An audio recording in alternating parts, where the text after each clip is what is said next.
Hello students, এসো কিছু শিখি চ্যানেলে তোমাদের প্রত্যেককে স্বাগত। আশা করি প্রত্যেকে ভালো রয়েছো।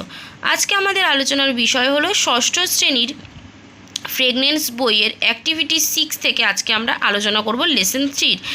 তো লেসন 3 অ্যাক্টিভিটি 5 অবধি আমি আগের ভিডিওগুলোতে আলোচনা করে দিয়েছিলাম। আজকে আমরা অ্যাক্টিভিটি 6 থেকে আলোচনা করব। তো সবার প্রথমেই বলে রাখি, যারা আমার চ্যানেলে নতুন অবশ্যই কিন্তু চ্যানেলটিকে সাবস্ক্রাইব করে রাখবে পরবর্তী ভিডিওগুলো দেখার জন্য। ভিডিওটা ভালো লাগলে অবশ্যই একটা লাইক করে বন্ধুদের সাথে শেয়ার করো। তো চলো আলোচনাটা শুরু করা যাক। দেখো ফার্স্টে কি বলেছে, match the pictures on the left with appropriate words the right and write one sentence on each of them.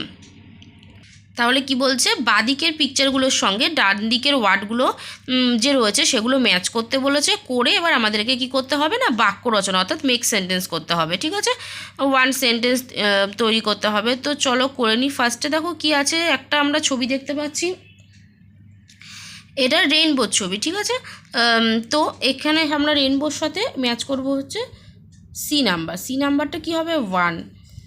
তারপরে কি আছে, তারপরে দেখতে পাচ্ছি যে একটা ছেলে বসে জুতোর ফিতে বাঁধছে, তো এটা কি হবে, এটা হবে কিন্তু ডি নাম্বার হবে 2। তারপর দেখতে পাচ্ছি একটা ফুলের সাজি, এটা হবে বি নাম্বার হবে 3, আর 4 নাম্বার হবে এ। ঠিক আছে, এবার প্রত্যেকটা নিয়ে একটা করে সেন্টেন্স লিখতে বলেছে। সেন্টেন্সগুলো প্রত্যেকে করে নেবে। এবার দেখো অ্যাক্টিভিটি 7-এ চলে আসছি। বলছে যে underline the abstract nouns in the following sentences. এই যে সেন্টেন্সগুলো দিয়েছে এগুলোর মধ্যে থেকে অ্যাবস্ট্রাক্ট নাউন কোনগুলো, তো সেগুলোকে আমাদের আন্ডারলাইন করতে হবে। ফার্স্ট সেন্টেন্স কি বলছে, her laughter filled the moment with happiness. তাহলে এখানে আমরা অ্যাবস্ট্রাক্ট নাউন কোনটা পাচ্ছি, হ্যাপিনেস হবে অ্যাবস্ট্রাক্ট নাউন। নেক্সট বলেছে Birbal was famous for his wisdom. এখানে উইজডমটা হবে অ্যাবস্ট্রাক্ট নাউন। নেক্সট আছে we added honey to the juice for sweetness. We added honey to the juice for সুইটনেসটা হবে অ্যাবস্ট্রাক্ট নাউন। নেক্সট বলেছে Neera does not make friendship with a stranger. তাহলে Neera does not make friendship with a stranger, এখানে ফ্রেন্ডশিপটা হবে হচ্ছে abstract noun. Next আছে death is inevitable, তো এখানে ডেথটা হবে হচ্ছে অ্যাবস্ট্রাক্ট নাউন।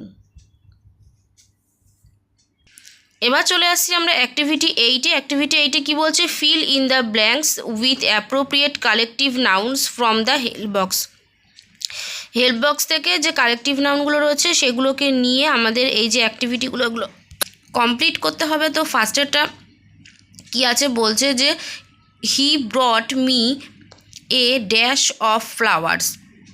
তাহলে ফার্স্টেরটা কি হবে, he brought me a branch of flowers. Help box থেকে নিয়েছি। ঠিক আছে, এখানে হবে বাঞ্চ অফ ফ্লাওয়ার। নেক্সট বলেছে the dash of paper is kept on the shelf. তাহলে এটা কি হবে, the ream ream of paper is kept on the shelf. Next বলেছে a dash of the soldiers was marching across the street. তাহলে এটা হবে এ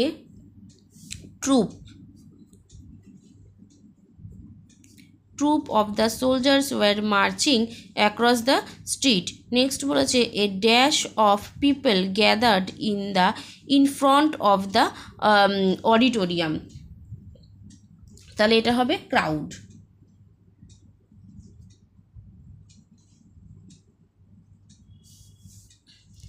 next বলেছে a dash of sheep was crossing the road. তাহলে এটা হবে a flock.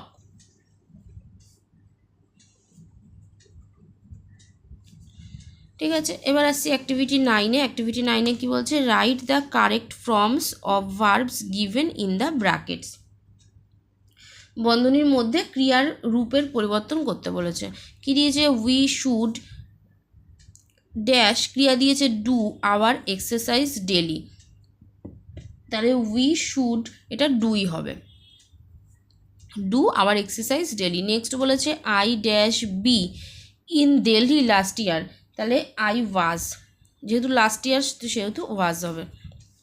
নেক্সট বলেছে she dash, do verb দিয়েছে, দ্য কুকিং ভেরি ওয়েল, এটা কি হবে she has done, she has done the cooking very well. Next বলেছে last night I dash do my homework quickly, last night এটা কি হবে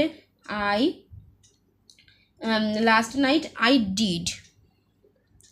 did my homework quickly. Next দিয়েছে we dash be in a good mood now, we are হলো কারণ নাও আছে, এখন আছে, তো সেই কারণে আর হয়েছে, ঠিক আছে। তাহলে এই ভিডিওতে আমরা 55 পেজ অ্যাক্টিভিটি 9 অবধি কমপ্লিট করে ফেললাম। নেক্সট ভিডিওতে আমরা অ্যাক্টিভিটি 10 থেকে আলোচনা করব। তো অবশ্যই প্রত্যেকে ভিডিওগুলো পুরোপুরি দেখো, কেমন লাগছে ভিডিও জানিও, ভালো লাগলে অবশ্যই একটা লাইক করে চ্যানেলটাকে যারা সাবস্ক্রাইব করোনি সাবস্ক্রাইব করে রাখো। তো আজকের মতো এখানেই শেষ করছি, দেখা হবে নেক্সট ভিডিওতে।